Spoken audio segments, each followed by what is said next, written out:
Microsporogenesis में हमने देखा था कि कैसे माइक्रोस्पोर बनता है पॉलन मदर सेल से या स्पोरोजेनस टिश्यू से। अब हम सीखेंगे कि माइक्रोस्पोर कैसे डेवलप होता है और पॉलन ग्रेन बनाता है। पॉलन ग्रेन आपका तब दिखेगा जब एंथर जो होता है वो मैच्योर हो जाता है। अब आप पॉलन ग्रेन को, जैसे कि आपने स्टेमन लिया, स्टेमन के ऊपर आपने एंथर का जो पार्ट है उसको आप कोई प्लेट ले लीजिए उसकी कांच की, ग्लास स्लाइड, उसमें आप ऐसे करके अगर छिड़केंगे तो उस पे जो छोटे छोटे दाने टाइप होंगे वो ग्लास स्लाइड में आ जाएंगे। अब उसी ग्लास स्लाइड पे सॉल्यूशन डाल के उसको बंद करके उसको जब माइक्रोस्कोप में देखते हैं, उसको जूम करके जब देखते हैं तो हमारा कुछ इस तरह का स्ट्रक्चर आता है जिसे हम पॉलन ग्रेन कहते हैं। तो यही कहानी आज हम सीखेंगे कि माइक्रोस्पोर टेट्राड से पॉलन ग्रेन बनने की कहानी हम सीखेंगे। पॉलन ग्रेन जो है वो एक दूल्हे की गाड़ी है, दूल्हा उसके अंदर सवार है। ऐसा क्यों बोला, आइए सीखते हैं। माइक्रोस्पोर से पॉलन ग्रेन बनाने की समय प्रक्रिया से पहले हम ये सीख लेते हैं कि आखिर हमने जो माइक्रोस्पोर वाला स्ट्रक्चर था ये हमारा आया कहाँ से था। तो एक हम क्विक रिवीजन ले लेते हैं। तो आपने, जैसे आपको याद होगा कि हमने सबसे पहले क्या लिया था, फ्लावर लिया था। ठीक, फ्लावर में सेपल पेटल सब हटा दिया था, केवल क्या लिया था, मेल पार्ट लिया था। मेल पार्ट में भी हमने क्या इस्तेमाल किया था, केवल एंथर, फिलामेंट को हटा दिया था। एंथर का क्या काटा था, ट्रांसफर सेक्शन काटा था। ट्रांसफर सेक्शन काटने के बाद हमको कुछ इस तरह का स्ट्रक्चर दिखाई दे रहा था जिसको हमने माइक्रोस्पोर एंजियम बोला था, जिसमें से हमने फिर एक स्ट्रक्चर को, एक तरफ वाले को देख के उसको जूम करके देखा तो हमारा कुछ इस तरह दिखाई दे रहा था, जिसमें कि हमारी आउटर एपिडर्मिस, इंडोटिशियम, मीडियल एपिडर्म इस तरह था। उसके अंदर हमारा एक बड़ा सा गोला था जिसके अंदर कई सारी होमोजीनस सेल थी जिसे हमें स्पोरोजीनस सेल बोला और उनके गुच्छे को स्पोरोजीनस टिश्यू बोला गया। स्पोरोजीनस टिश्यू ही अपना पॉलन मदर सेल या माइक्रोस्पोर मदर सेल बोला जाता है। Pollen mother cell, microspore mother cell आया तो अपना डिप्लॉयड बॉडी से है, तो इसीलिए इसकी प्लॉइडी अपनी 2n होती है।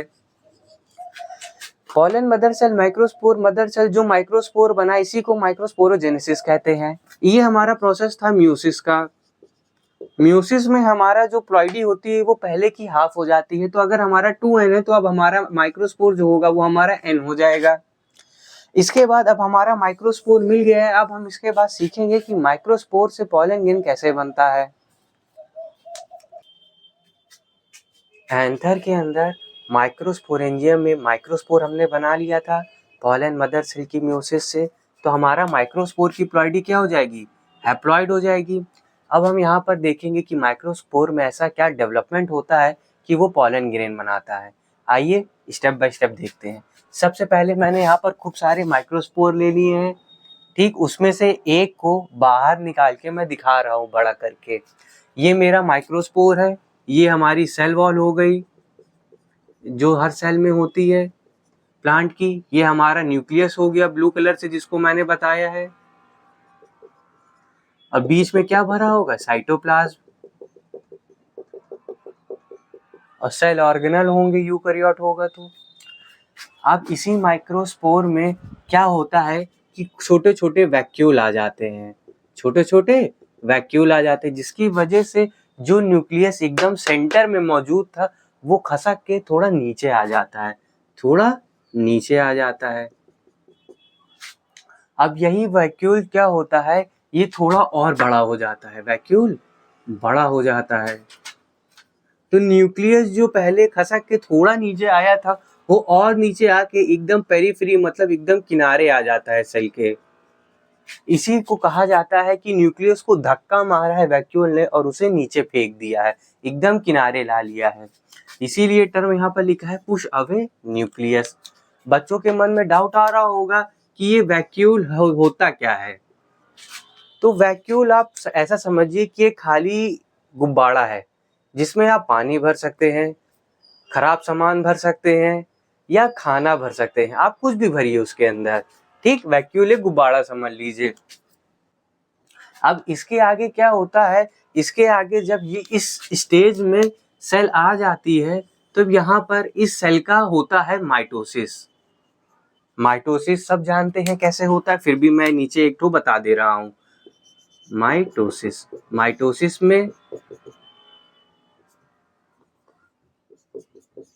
माइटोसिस में ये पेरेंट सेल बना दी मैंने, उसका न्यूक्लियस बना दिया।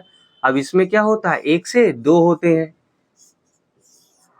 माइटोसिस में 1 से 2 होते हैं। पेरेंट सेल और डॉटर सेल की डिप्लॉइडी सेम होती है, तो अगर पेरेंट सेल डिप्लॉइड है तो डॉटर सेल भी क्या होगी, डिप्लॉइड होगी। इसी तरह अगर पेरेंट सेल हैप्लॉइड है तो डॉटर सेल क्या होगी, हैप्लॉइड होगी। सेम साइटोप्लाज्म आधा आधा बढ़ जाएगा दोनों में। अब मुझे ये बताइए कि अपना माइक्रोस्पोर क्या है, हैप्लॉइड है, तो माइटोसिस होने के बाद उसकी डॉटर सेल क्या होंगी, हैप्लॉइड होंगी, है ना। अब यहाँ पर जब इस न्यूक्लियस का डिवीजन होता है तो यहाँ पर स्पिंडल फाइबर अलग तरह का बनता है। क्या अलग तरह का, स्पिंडल फाइबर हमारे 2 टाइप के रहते हैं, या तो सिमेट्रिक स्पिंडल फाइबर होगा या एसिमेट्रिक स्पिंडल फाइबर होगा। सिमेट्री मतलब होता है सेम, मतलब अगर सेल बड़ा है, सेल पेरेंट सेल है और उससे अगर डॉटर सेल बनते हैं तो वो भी बराबर शेप में बनेंगे। और अगर एसिमेट्रिक है तो पेरेंट सेल मान लीजिए इतना बड़ा है तो एसिमेट्रिक में साइटोप्लाज्म का डिवीजन अनइक्वल होता है, एक सेल छोटी बन जाएगी, एक सेल बड़ी बन जाएगी। ठीक, तो यहाँ पर ध्यान दीजिएगा कि यहाँ पर एसिमेट्रिक स्पिंडल फाइबर बनते हैं, एसिमेट्रिक स्पिंडल फाइबर बनते हैं। ए टर्म ही बताता है एब्सेंट या नॉट, मतलब सिमेट्री एब्सेंट है। ठीक, तो जब एसिमेट्रिक स्पिंडल फाइबर बनते हैं तो न्यूक्लियस जो है अपना कुछ इस तरह दिखता है। ध्यान से देखिएगा, स्पिंडल फाइबर बना देता हूं, ये स्पिंडल फाइबर काले काले जो धागे जैसे दिख रहा है वो स्पिंडल फाइबर है।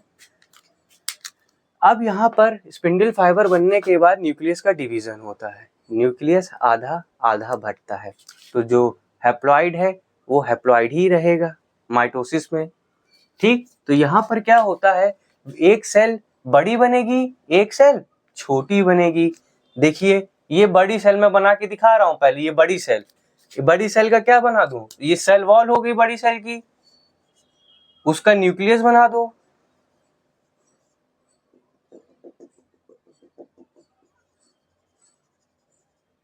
ये क्या हो गया, न्यूक्लियस हो गया। किसकी है, वेजिटेटिव सेल की सेल वॉल, ये वेजिटेटिव सेल का न्यूक्लियस। इस सेल को वेजिटेटिव सेल कहते हैं, जो बड़ी वाली है। अब बच्चों के मन में डाउट आता है कि सर ये बड़ी वाली सेल तो बना दी है वेजिटेटिव सेल, जो छोटी वाली सेल है वो कहाँ चली गई। तो बेटा छोटी वाली सेल जो होती है वो इसी के अंदर बनती है।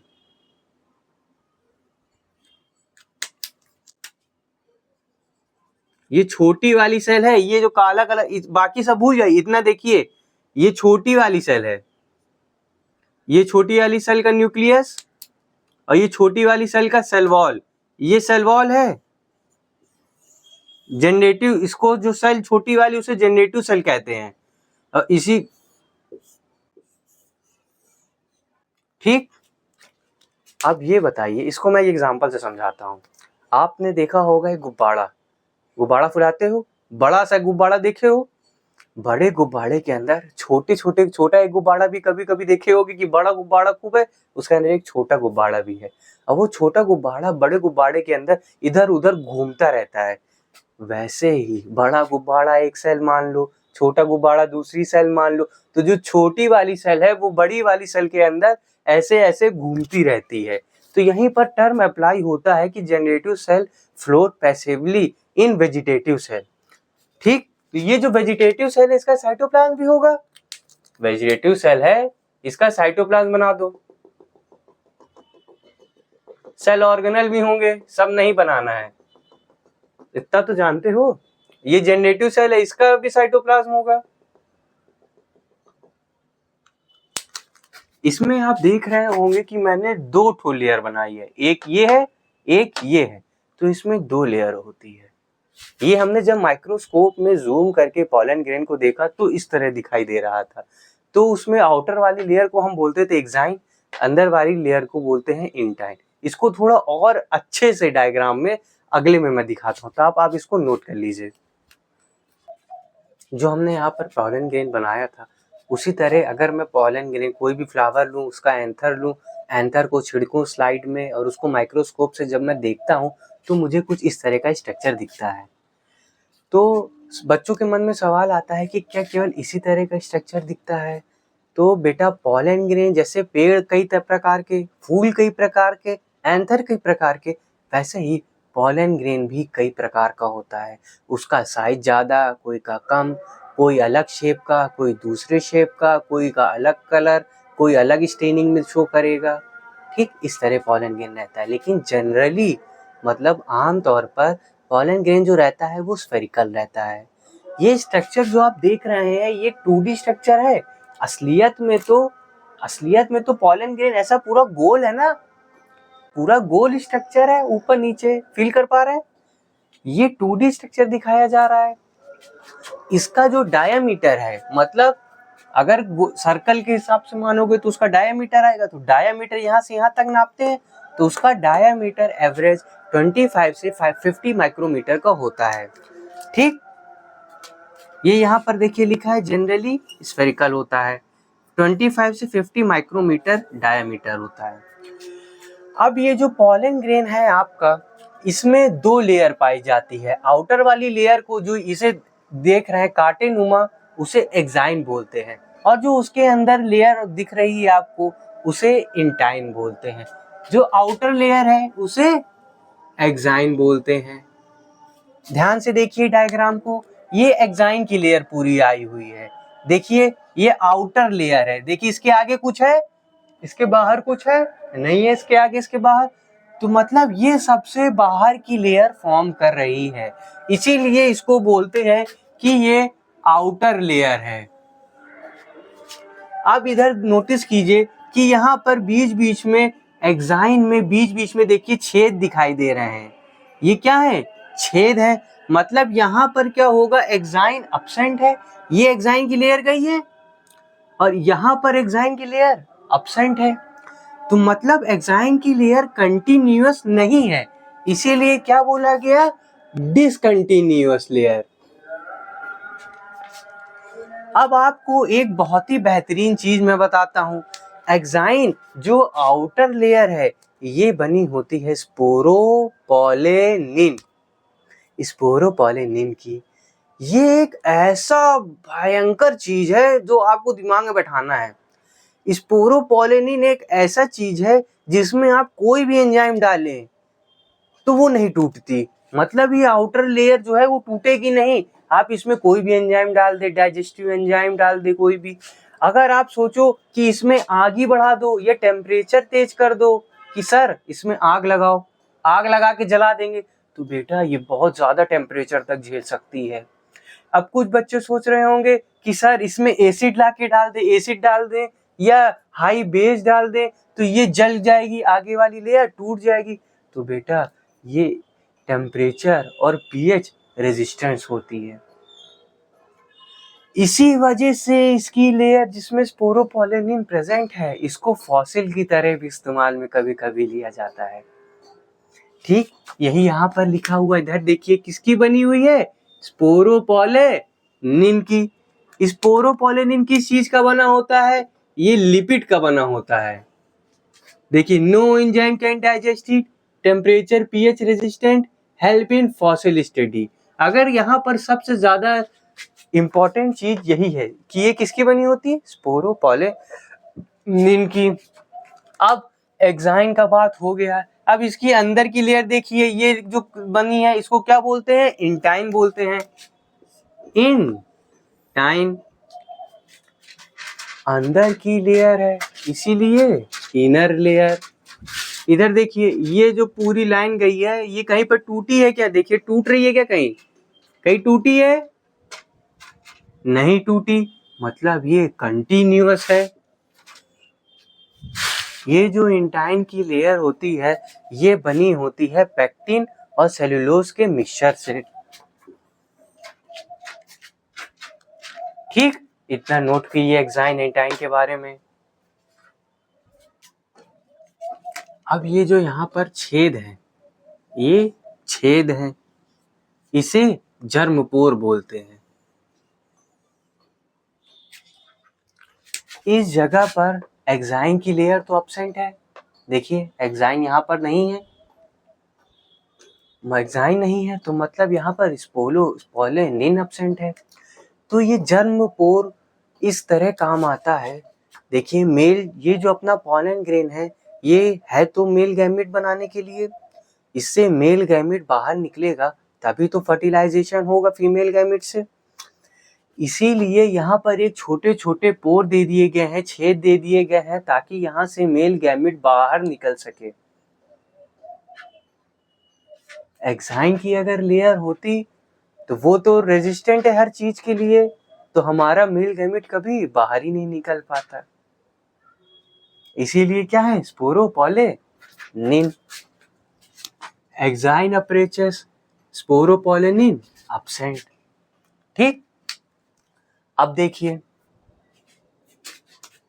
अब ये जो बड़ी वाली सेल है आपकी, जो माइटोसिस करके जो आपकी बड़ी सेल बनी है उसे हम वेजिटेटिव सेल कहते हैं। ध्यान दीजिए, ये वाली सेल जो बड़ी है ये अपनी वेजिटेटिव सेल है, ये वेजिटेटिव सेल का न्यूक्लियस है। देखिए न्यूक्लियस देखिए कैसे इर्रेगुलर है, मतलब टेढ़ा मिर्चा है। साइटोप्लाज्म है ये भरा हुआ, और न्यूक्लियस की प्लॉइडी क्या है, हैप्लॉइड है, माइटोसिस से बना है माइक्रोस्पोर के। देखिए क्या लिखा है, सबसे पहले बड़ा है क्योंकि भाई ये बड़ी सेल थी, बड़ा है, खा पी के फूल गया है तो खाना प्रोवाइड कराएगा किसको, दूसरी सेल को, जनरेटिव सेल को। न्यूक्लियस कैसा है, इरेगुलर शेप है, और कैसा है, हैप्लॉइड है। जो छोटी वाली सेल है इसका साइज देखिए आप कैसा अजीब सा बना हुआ है, इस स्ट्रक्चर को, इस शेप को बोलते हैं स्पिंडल। तो जनरेटिव सेल हमारी कैसी है, स्पिंडल शेप है। देखिए इसके अंदर साइटोप्लाज्म कितना भरा है, घस घस भरा है, डेंस है, मतलब अंदर बहुत सारा साइटोप्लाज्म पास पास है, इसीलिए इसको बोला गया डेंस साइटोप्लाज्म। ये छोटा है, कैसा है, स्पिंडल शेप है। ये जो जनरेटिव सेल का न्यूक्लियस है आपका, यही आपका मेल गैमेट बनाता है। वेजिटेटिव सेल तो भाई खाना प्रोवाइड कराएगी, खा पी के फूल गई है, खाना वाना देगी। जनरेटिव सेल का जो न्यूक्लियस है यही असली हमारा मेल गैमेट बनाता है। तो ये क्या करता है, give to male gamete. Generative cell भी कैसी है अपनी, हैप्लॉइड है। तो जो आपकी जनरेटिव सेल का न्यूक्लियस है, इधर देखिए, ये जनरेटिव सेल का न्यूक्लियस बना दिया, प्लॉइडी क्या है, हैप्लॉइड है, जनरेटिव सेल का न्यूक्लियस। अब इसमें क्या होता है, पहले से ही ये हैप्लॉइड है तो इसमें होता है माइटोसिस। तो एक से कितने बन जाएंगे, दो बन जाएंगे। तो ये दोनों क्या है, मेल गैमेट।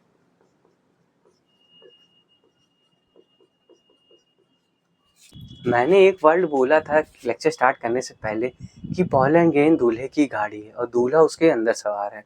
तो आपने गाड़ियां देखी होंगी शादियों में दूल्हे की, उसमें दूल्हा जो रहता है वो गाड़ी के अंदर बैठा रहता है पीछे सीट में आराम से, और गाड़ी चलती रहती है। तो उस पर पूरी गाड़ी के शादी में काम रहता है कि केवल दूल्हे का। इसी तरह इस पॉलन ग्रेन में केवल जनरेटिव सेल की न्यूक्लियस का काम है, ये पूरे पॉलन ग्रेन का कोई काम नहीं। ये पूरा तो एक तरह से मान लो कि सामान है ले जाने के लिए, किसको, जनरेटिव सेल के न्यूक्लियस को, जो माइटोसिस करके मेल गैमेट बनाएगा। ठीक, बना लो। सवाल ये आता है कि पॉलन ग्रेन में जो आपकी जनरेटिव सेल का न्यूक्लियस है वो कब डिवाइड होता है। तो ये डिवाइड होता है एक न्यूक्लियस से दो न्यूक्लियस माइटोसिस के थ्रू। ये तब होता है तब जब आपका मेल गैमेट फीमेल गैमेट के साथ फ्यूजन का समय आएगा। इसका मतलब जब आपका एंथर मैच्योर होगा तभी तो पॉलन ग्रेन बाहर निकलेगा, और पॉलन ग्रेन के अंदर ही तो अपना मेल गैमेट है। तो जब मैच्योर एंथर होगा और जब पॉलन ग्रेन बाहर निकलेगा उसी को बोलते हैं शेडिंग, मतलब निकलना। तो पॉलन ग्रेन का माइक्रोस्पोरेंजियम या एंथर के निकलने से पहले दो तरह की स्टेजें पाई जाती हैं। कई सारे एंजियोस्पर्म में कई सारे तरह के प्लांट होते हैं, तो इसीलिए दो टाइप के प्लांट हो जाते हैं। एक होते हैं 2 सेल्ड स्टेज, एक होते हैं 3 सेल्ड स्टेज। 2 सेल्ड स्टेज में जो हमारा पॉलन ग्रेन है वो 2 सेल के फॉर्म में रहता है। 3 सेल्ड स्टेज में हमारा जो पॉलन ग्रेन है वो 3 सेल के फॉर्म में रहता है। ये पूरी बात हम तब की कर रहे हैं जब पॉलन ग्रेन एंथर से निकला नहीं है, मतलब एंथर के अंदर है, जब निकलने वाला है, मतलब बस निकल जाएगा तुरंत। तो इसीलिए यहाँ पर मैंने लिखा मैच्योर एंथर। यहाँ पर टर्म ये याद रखिए कि बिफोर लिखा है, मतलब निकलने के पहले। दो तरह की स्टेज पाई जाती हैं, 2 सेल्ड स्टेज या 3 सेल्ड स्टेज। ये हम एंजियोस्पर्म के अंदर बात कर रहे हैं। तो जब 2 सेल्ड स्टेज होती है तो ये तो जैसे आपने यहाँ पर बनाया था सेम वैसा ही रहता है, वेजिटेटिव सेल और जेनेटिव सेल। जेनेटिव सेल में एक न्यूक्लियस रहता है और वेजिटेटिव सेल में एक न्यूक्लियस रहता है। इसे बोलते हैं 2 सेल्ड स्टेज। ज्यादातर एंजियोस्पर्म में या तो यूं कहूँ 60% एंजियोस्पर्म में ये वाली स्टेज पाई जाती है। अब बात की जाए 3 सेल स्टेज में। 3 सेल में मतलब एक सेल को डिवाइड होकर 2 करना पड़ेगा। तो यह हमारी जो जनरेटिव सेल है जो डिवाइड होकर 2 सेल बनाती है, तो यहाँ पर ये 2 सेल बन गई और ये तीसरी सेल, तो ये टोटल कितनी सेल हो गई? 3 सेल हो गई। ये हमारी 40% एंजियोस्पर्म में पाया जाता है।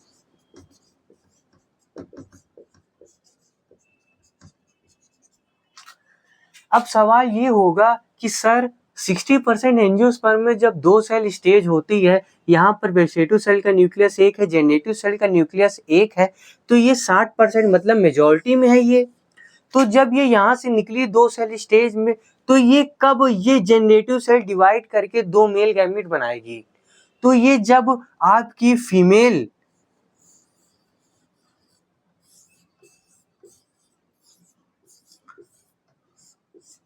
जब ये आपका फ्लावर के पास पहुंचेगा और पिस्टिल से इंटरेक्ट करेगा और फिर इंटरेक्ट करने के बाद जब वो मेल गैमेट के पास पहुंचेगा, तब ये जो जनरेटिव सेल की न्यूक्लियस है ये डिवाइड होके 2 सेल में डिवाइड हो जाएगी। ठीक, नोट कर लो।